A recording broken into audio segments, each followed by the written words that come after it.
Hello, Yahweh, Bahashem Yahawashi, Bahashem Rakakadash.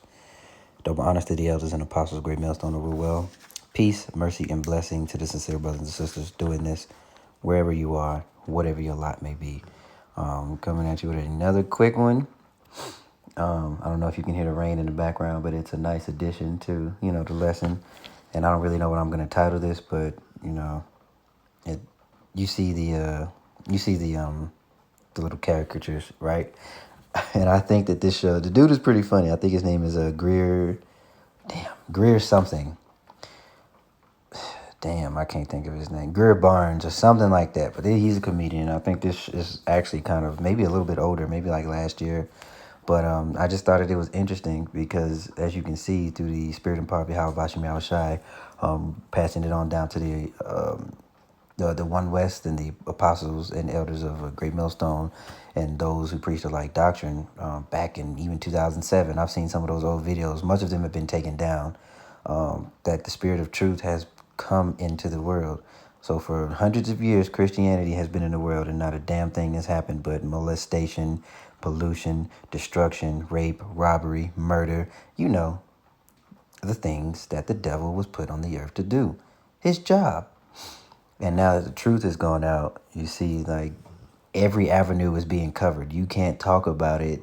You cannot talk about anything without talking about so-called UFOs, which are the chariots of the Lord, and black people being the chosen. And then you have your bickering between the tribes. You got the Northern Kingdom, some of the Northern Kingdom who don't have the full truth.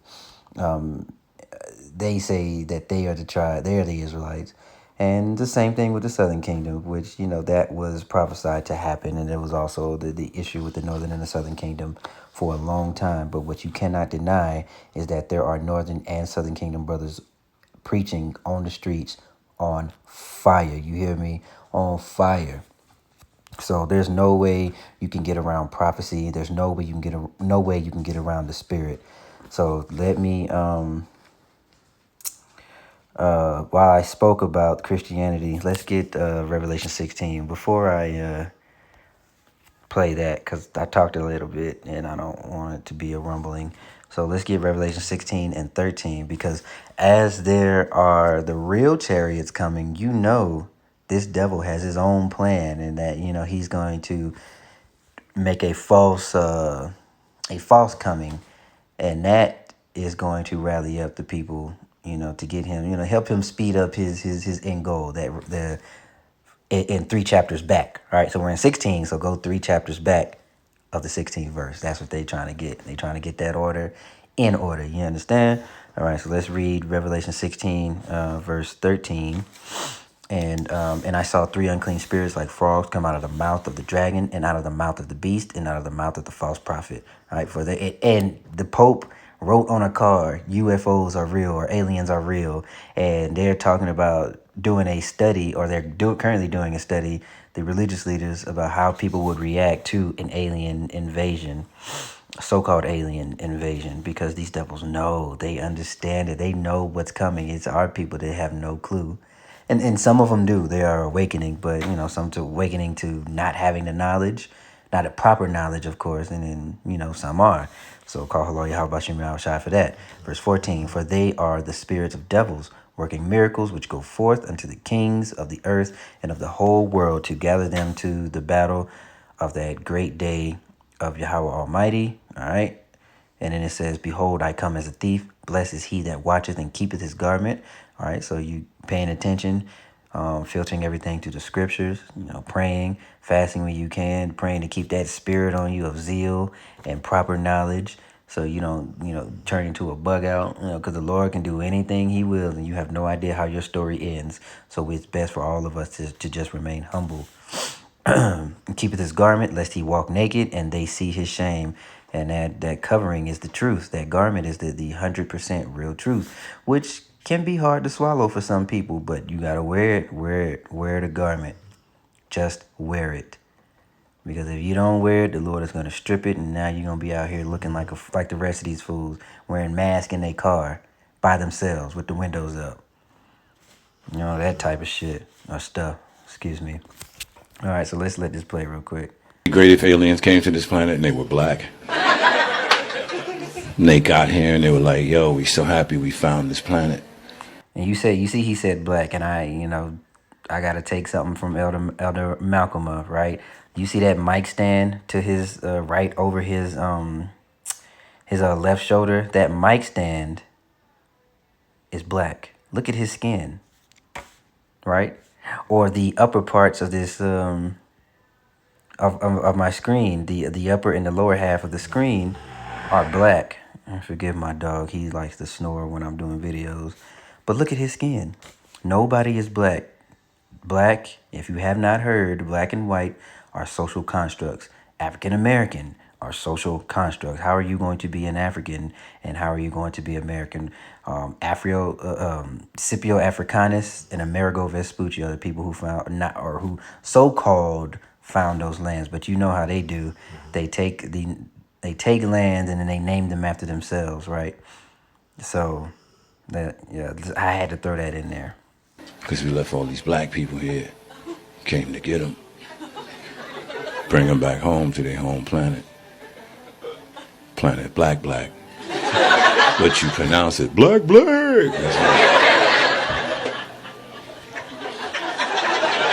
They would take a census of all the black people in this region of the world. All the black people over here be like, yeah, we want to go back home to the planet black. Go to Africa and talk to the Africans, and the Africans are like, come on, we are going to come as well. And they're, all jokes, they can, like J. Cole say, all jokes contain true shit, right? So the Africans are Hamites, but there are definitely Israelites among in the continent of Africa, right? Because we got scattered. And there were many times where our ancestors went into the so-called Africa or the land of Ham to escape whatever persecution that we had coming our way. All right, so let's get Isaiah 66. And the crazy thing is, some of our people wouldn't even want to go. If it was, let's just say that it wasn't about the elect. It was just the Lord coming and saying, hey, whoever want to come on. Most of our people would not go because they want things to work out here. They don't want, you know what I'm saying? Because once you wake up to who you are, now you have a responsibility. And niggas hate order. They truly do. Isaiah 66 and 15. So he talking about, oh, dang it, that's 15. Now I got to start it over. Let's go to Isaiah 66. There we go. Verse 15, because here's what's coming, because people will make light of it because they don't understand. But for behold, the Lord will come with fire, with his chariots, like a whirlwind to render his anger with fury, and his rebuke with flames of fire. For by fire and by his sword will the Lord plead with all flesh, and the slain of the Lord shall be many. They that sanctify themselves and purify themselves in the gardens behind one tree in the midst, eating swine's flesh, and the abomination and the mouse shall be consumed together. And that is 2/3 of our people. They're going to be caught unawares. And some of them hearing the truth either via internet or walking by, the prophets and the apostles or whoever, what have you, on the street, and they scoff or they act like they didn't hear them, or they hear it, but they just, well, them niggas crazy, them niggas in dread, they talking down, you gonna feel the Lord in that day when he comes. I guarantee you that. And again, it sounds crazy to hear that, don't it? It sounds crazy to hear that these so-called UFOs are coming for these so-called Negroes, Latinos, and Native Americans, right? Sounds crazy. You got to be crazy to believe it. So I guess we are. We're fools. Fools for Hamashiach's sake.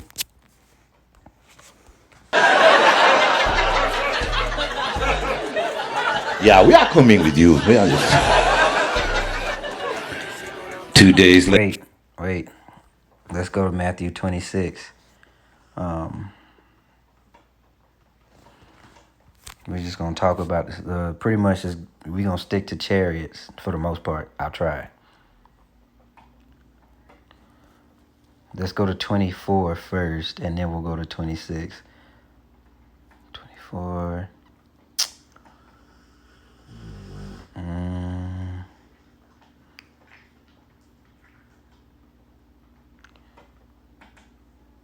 We'll start at 29. Immediately after the tribulation of those days shall the sun be darkened, and the moon shall not give her light, and the stars shall fall from heaven, and the powers of the heaven shall be shaken.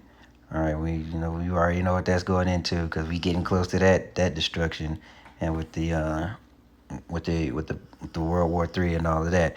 All right, and then shall appear the sign of the Son of Man in heaven. And then shall all the tribes of the earth mourn. See, with Isaiah 66 and 15, the day of the Lord is a dark, scary, painful day, because those of the elect that are going to be beamed up, people are going to want to go then. People are going to want to believe then, but it'll be too late. All right. And the sun. And then shall the tribes of the earth mourn, and they shall see the Son of Man coming in the clouds of heaven with power and great glory. Why? Because he's not meeting this place as a man this time. He came as a man, did what he had to do for the nation of Israel only. So that is the so-called Negroes, Latinos, Native American, and the speckled bird, those who look like heathen but are actually Israelites, because their forefathers go to the aforementioned people. And yeah, like I said, I lost my train of thought. He's not going to meet this place as a man. He's coming in his glory, and he will be the so-called Grim Reaper to these heathen nations and to 2/3 of our people. But when he's coming back, ain't no games being played. So you got Esau's fake little thing that he's going to have coming in, but it pales in comparison. There's no way he's going to try. He can touch the actual coming of a big so-called black man cracking the clouds on a chariot on a so-called UFO. And again, I have to reiterate, sounds crazy, doesn't it? Right? Fools for Hamashiach's sake. All right. Matthew 26. I think it's like way down here.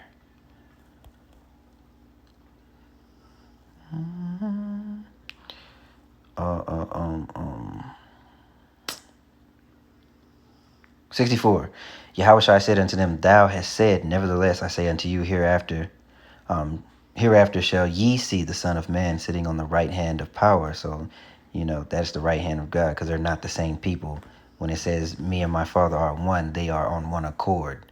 He does the will of his Father. Perfectly, might I add. Sitting on the right hand of power and coming in the clouds of heaven. So like that's what it's coming down to.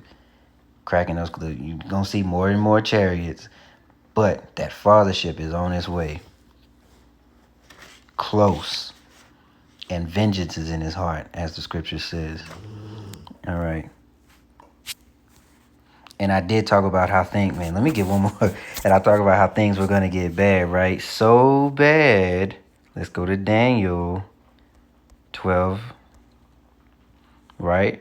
And at that time shall Michael stand up, the great prince which standeth for the children of thy people, and there shall be a time of trouble such as never was since there was a nation, even that same time, as that time of people shall be delivered, everyone that shall be found written in the book. And that's, we humbly include ourselves as the hopeful elect, because the hopeful elect will be conducting themselves a certain way. They'll be doing certain things, right? They'll be believing according to a proper doctrine with no holes in it. All right, so that's the time that's coming, because the Lord does have a host, right? That's what those so-called UFOs are. The Lord's. Just look in your blue letter and type in Lord of Hosts. It's God of Heaven's armies. And contrary to popular belief, the Lord is omnipotent, right? So he has everything in order the way it is in heaven. Where did Moses get the blueprint for the tabernacle, right?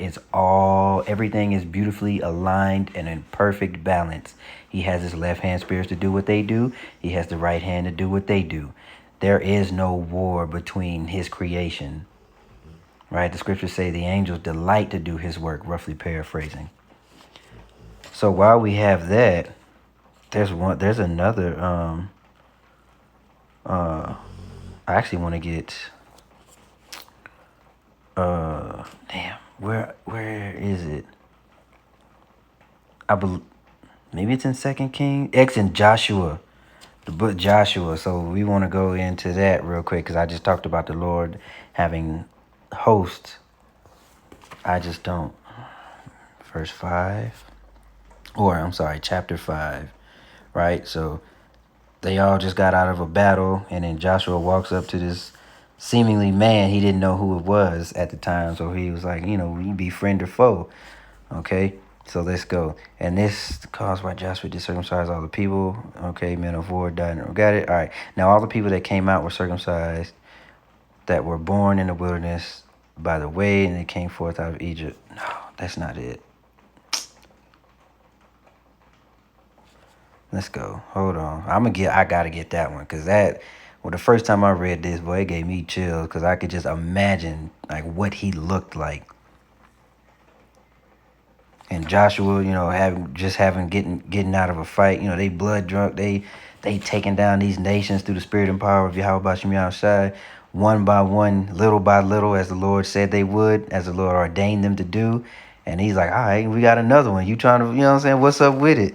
All right, so I think it's 13. Let's go right here. And it came to pass when Joshua was by Jericho that he lifted up his eyes and looked, and behold, there stood a man over against him with his sword drawn in his hand. And Joshua went unto him and said unto him, art thou for us or for our adversaries? And he said, nay, but as a captain of the host of the Lord, I am now come. And Joshua fell on his face to the earth and did worship, and said unto him, what saith my Lord unto his servant? And the captain of the Lord of hosts said unto Joshua, loose thy shoe from off thy foot, for the place whereon thou stand is holy. And Joshua did so. And I'm telling you, when I first time I read that, man, chills. This word is beautiful, and if you're not in love with this word, I really don't know what to tell you. A ship 3 times the size of North America shows up. Nothing on TV for 2 weeks straight to black people. Rolling up transporters with their suitcases, partying. We leaving. Y'all can't come. All right, so let's get 1 Thessalonians. On that note, let's get 1 Thessalonians. Straight to the point. We'll do 16. For the Lord himself shall descend from heaven with a shout, with the voice of the archangel, and with the trump of God, and the dead in Hamashiach shall rise first.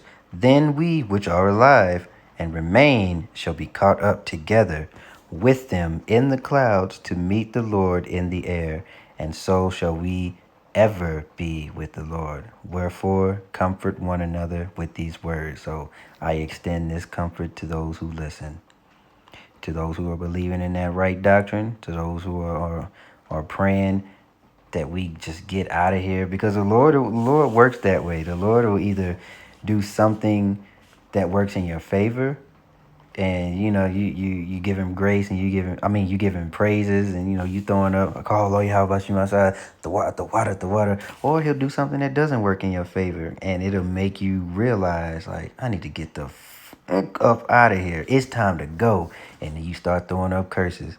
All right, but the prayers of the saints are heard, right, and it goes up like incense in his nose, and it's a sweet savor, and we want to keep giving him that sweet savor.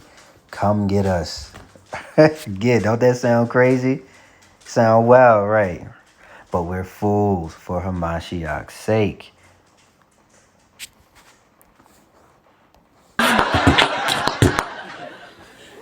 Then that last black guy.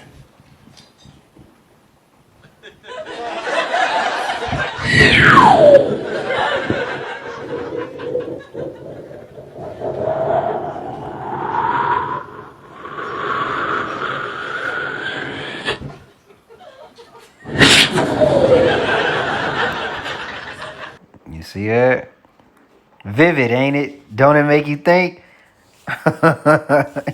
Don't it make you just use your vivid imagination on how that's gonna be and let that comfort you, right? Because ain't that how Elijah was called up? So let's get that. That'll be the last one. We'll end it there. Second King. We'll get straight to the point. And it came to pass, as they still went on and talked, that behold, there appeared a chariot of fire and horses of fire, and parted them both asunder. And Elijah went up by a whirlwind into heaven, and Elijah saw it, and he cried, "My father!" Elisha, saw it, and he cried, my father, the chariot of Israel, and the horsemen thereof. And he saw him no more. And he took hold of his own clothes and rent them in two pieces. And symbolically, hopefully we all are on that. I hope to see you, those who believe the like doctrine and who listen and teach and do whatever. I hope to see you as well. I hope we're all there. And those that are left behind are going to rent their clothes and be angry and be terrified. And their hearts will fail them from fear. And they'll be starving. And it'll be great death. And it'll be a terrible sight to see. And a terrible time to doubt the word of the Lord. But hey, as it is written, right? And don't it sound crazy? Fools for Hamashiach's sake.